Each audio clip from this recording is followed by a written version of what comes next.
लेकिन राम जी के वरदहस्त नीचे को झुके नहीं।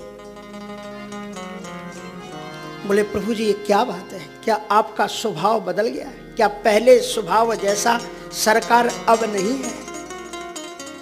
अरे मेरे मालिक, आपका तो स्वभाव ऐसा है कि कोई चरणों में गिर जाए तो इतना तो कोई गहरा गड्ढा आज तक बना ही नहीं है जहां आजानु बाहु रघुनाथ के हाथ जाकर के उसे उबार ना सकें।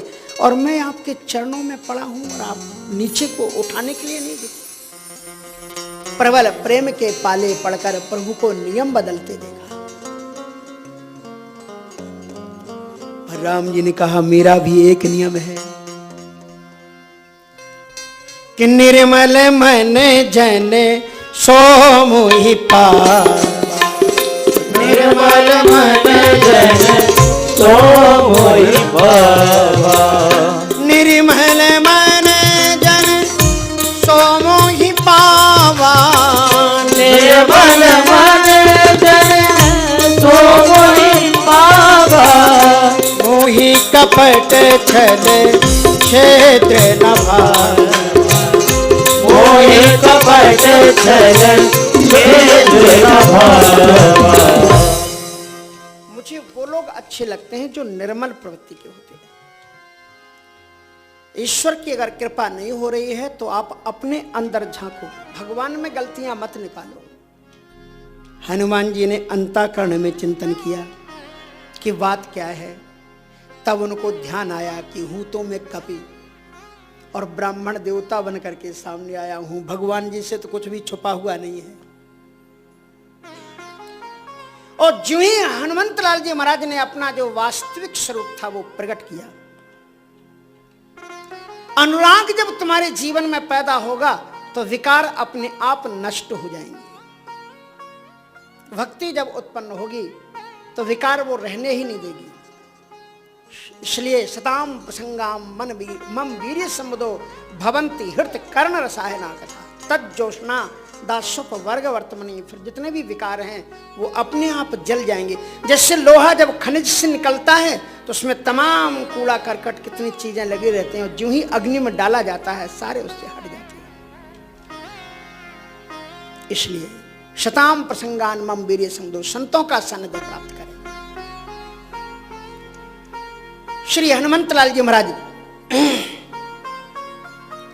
अनुराग में जब डूबे और जब वास्तविक स्वरूप प्रकट हुआ तब रघुपति उठाए उरिलावा निज लोचन जल से जुड़ा। हनुमान जी से पूछा आपका परिचय क्या है? कहा प्रभु जी एक मैं बहुत मंद हूं। देखो ना आप सामने खड़े और मैं आपके सामने भी छल कपट कर रहा था। राम जी मुस्कुराए। हनुमान जी परिचय दे ही रहे हो तो पूरा पूरा दो, थोड़ा थोड़ा मत दो। बोले क्या गड़बड़ी होगी? कहा तुम्हारे लक्षण 3 हैं और उनमें से एक बता रहे हो और 2 को छुपा ले जा रहे हो। तुम पवन तनय हो ना, और पवन के 3 लक्षण हैं। जब अच्छी हवा चलती तो लोग कहते हैं शीतल मंद सुगंध।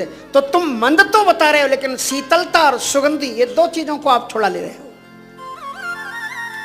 हनुमान जी ने कहा कि प्रभु जी पवन का अपना लक्षण केवल मंद ही होता है।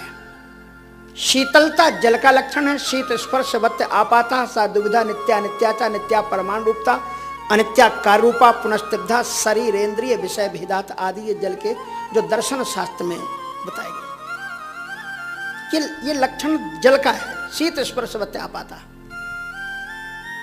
और सुगंधी जल पवन का लक्षण नहीं है, ये पृथ्वी का लक्षण है। यत्र यत्र गंध तत्र तत्र पृथ्वी। पृथ्वी के अवयव वृक्ष पैदा होते हैं, उसमें फूल खिलते हैं और जब वो वायु का झोंका उन क्यारियों से फुलवारियों के मध्य से निकलता है तो उनकी सुरभि के अणु वो अपहरण कर लेता है, अव्याहृत कर लेता है और उनको लेकर के चलता है तो उनमें सुगंधी आ जाती है। राम जी ने कहा आओ हनुमान, शीतलता मैं तुम्हें देता हूं। निज लोचन जल सींच जुड़ा हुआ। कहा ये जल की शीतलता हम तुमको देते हैं। हनुमान जी चरणों में गिर पड़े, कहा कि प्रभु जी मैं तो कुछ और चाहता हूं। आप कभी कह रहे हो, कभी विप्र कह रहे थे आप, अच्छा नहीं लगता, तो फिर क्या चाहते? बोले बस एक बार ये कह दो कि मैं आपका बेटा हूं। राम जी ने कहा ये सर्टिफिकेट तो तुम्हें मां दे सकती है, मैं नहीं दे सकता। इसके लिए तुम्हें मां के पास जाना पड़ेगा। अगर कहीं बगैर मां के सर्टिफिकेट के मैंने तुम्हें कह दिया बेटा है, और अगर मां जब आएगी और मैं कहूंगा ये मेरा बेटा है, तो तमाम क्वेश्चन मेरे सामने खड़े हो जाए, कहां से आया, किससे आया। इसलिए ये सर्टिफिकेट तो तुम मां से लेना। और इस सर्टिफिकेट को लेने के लिए भगवान को कितनी, हनुमान जी को कितनी बड़ी यात्रा करनी पड़ती है।